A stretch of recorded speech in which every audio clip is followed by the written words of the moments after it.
අයිබෝවන් මේ අපි දැන් ඇත්තටම ඒ කඳුපන්තිය නරඹලා දැන් සෑහෙන්න දුරක් පල්ලට යන ගමන් ඉන්නේ. මේ ඔබට පේනවා ඇති මේ බෑවුම් සහිත ප්‍රදේශයක් අධික.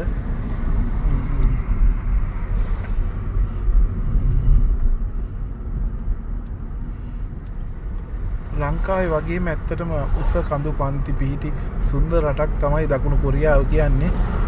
මේ කාලගුණෙත් බොහෝ දුරට ශ්‍රී ලංකාවේ කාලගුණයට සමාන කාලගුණයක් තමයි මේ කාලේ අපිට දක්නට ලැබෙන්නේ. එම් නිසා රිසිසේ මෙහි ඉන්න ජනතාව එළිය ඇවිදිනවා. කිසිම කාලගුණයෙන් බාධාවක් නැහැ, වැඩි රස්නියකුත් නැහැ, වැඩි සීතලකුත් නැහැ. වෙසක් කාලේ ඉවර වෙලා සතියක් පමණ කාලයක් ගත වෙන්නේ. ඔබ මේ දකින්නේ චූටියට හදපු වෙසක් කූඩු.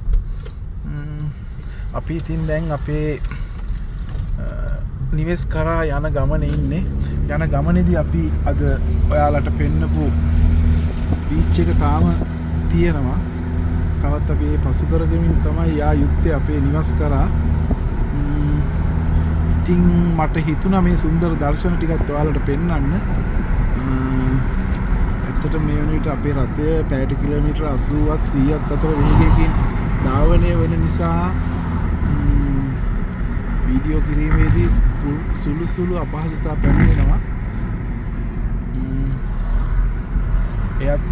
එයටත් ඔබගේ සමාව ආයදිනවා.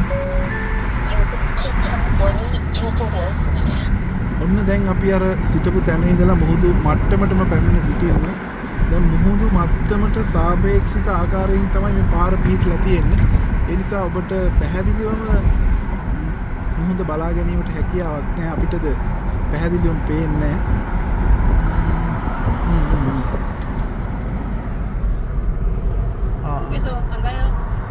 이것도 괜찮아요. 시간 얼마 걸려요?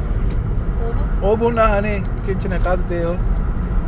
ඇත්ත වශයෙන්ම අපි ඔය කියන්නේ මේ කොරියන් ජාතිකයෙක් මේ එතුමිය තමයි අපිව මෙම ගමන එක්කරගෙන යන්නේ. ඉතින් හැමදේම පෙන්නනවා කියලා දෙනවා.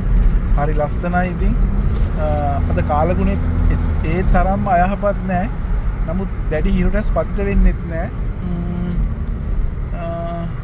දැන් ඔන්න තවත් ලස්සන තැනකට අපි මෙයාව එක්කරගෙන යනවා. මේකත් හරි සුන්දර මුහුදු මට්ටමේම තියෙන තැනක්.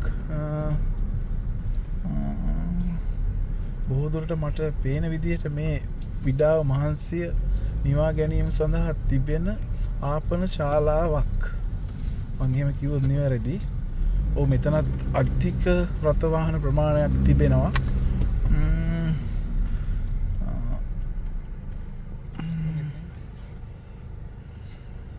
මෙතෙන් ආවේ එහා පැත්තේ මුහුද පෙන්වන්න. දැන් අපි වාහනය පාකින් කරනවා. ඔව් ඔන්න අපි නැවැත්තුවා.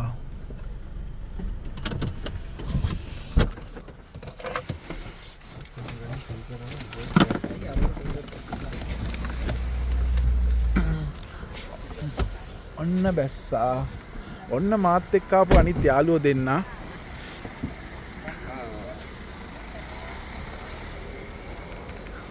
ඇත්තටම විඩාව මහන්සිය මුළු සතියක් පුරා වැඩ කරලා ඇතිවෙන කිසිම දෙයක් අපිට දැනෙන්නේ නැහැ. මොකද මේ වගේ සුන්දර මනරම් පරිසරයකට ඇවිල්ලා එහි මනරම් ඇත්ත වශයෙන්ම මේ රටේ ජනතාව ගොඩක් මහන්සියෙන් වැඩ කරන ජනතාව නිසා නිවාඩු දවසට බොහෝමයක් පිරිස් ඔවුන්ගේ විඩාව මහන්සිය නිවා ගැනීම සඳහා මේ වගේ ස්ථානවලට එක්රොක් වෙනවා. ඔබ දකින්නෙත් මේ සති අන්තයේ බොහෝම අවිවේකී දවසක්. මොකෝ සෑම ජනතාවක්ම මේ වගේ ස්ථාන කර ඇදෙනවා. ඔව් දැන් මම කලින් කිව්වා වගේ මේක ආපන ශාලාවක්.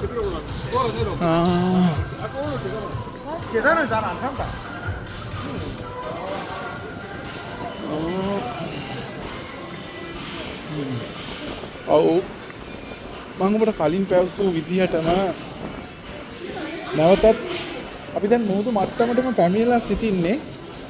දැන් ඔබට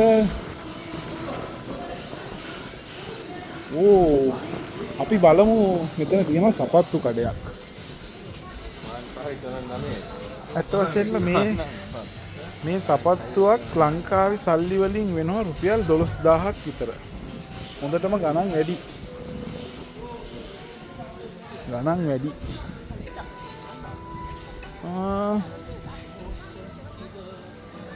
මේක අර ලංකාවේ තොග කඩේක සේල් දාලා වගේ අන්න එහෙම එකක්.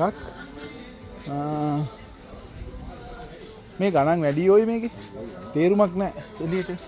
ටික පිසාය නොම පිසායෝ.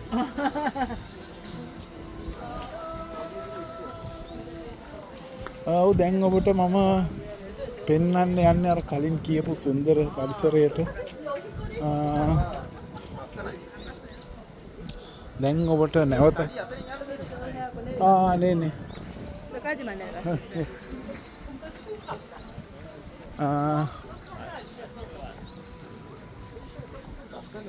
හරි.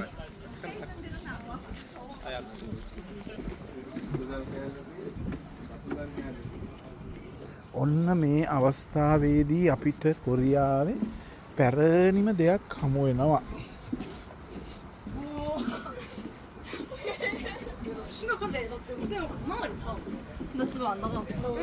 මේ ඔබ දකින්නේ ප්‍රදීපාගාරයක් නැත්නම් ලයිට් හවුස් එකක්.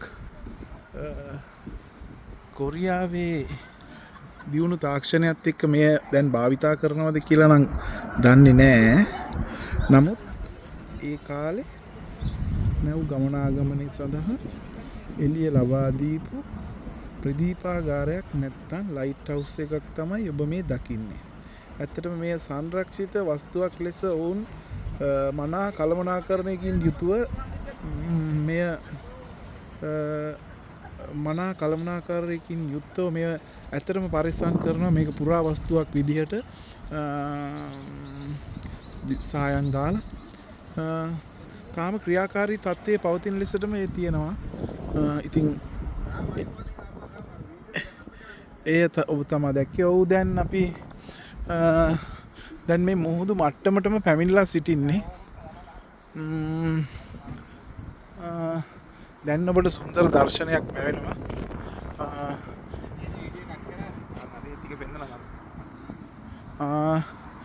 ඇත්තටම මෙම කිමේ නගරයට තරමක් දුරින් පිහිටා තිබෙන්නේ. මේ ආසන්නයේ ගුවන් තොටුපළකුත් පවතිනවා. ඔබ මේ දකින්නේ ඇත්ත වශයෙන්ම වෙරළ කාදනය වෙනවට කොරියන් ජනතාව කොරියන් රජය විසින් මුහුදට මිපිටින් දාලා තියෙන දැවැන්ත බැරි.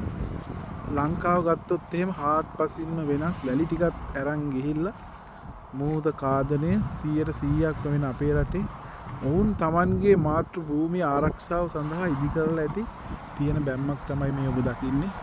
ඇත්තට වශයෙන්ම මේ රජයක් විදිහටත් මේ කොරියන් රටට මේ මිනිස්සු හරි ආදරේ. හැම දෙයක්ම පිළිවෙලකට ලස්සනට පාවිච්චි කරමින් සංරක්ෂණය කරනවා. ඔබ මේ දකින්නේ කොයි මොහොතක හරි මොහොතෙන් කරදරයක් ගොඩබිමට වෙයි කියලා හිතාමතා ඉදි කරලා තියෙන බැම්මක්. හරි. දැන් අපි බොහොම වෙලා ගිහිල්ලා තියෙන්නේ. හවස් වෙලා තියෙන අපි දැන් යන්නත් ඕන. ඔබ ඉස්සෙල්ලා දැක්ක අතන තිබ්බා ලයිට් හවුස් එක ප්‍රදීපාගාරයක්. ඒ නවීකරණය කරලා නව තාක්ෂණයත් එක්ක අලුතින් ඉදි කරලා තියෙන්නේ මෙතන.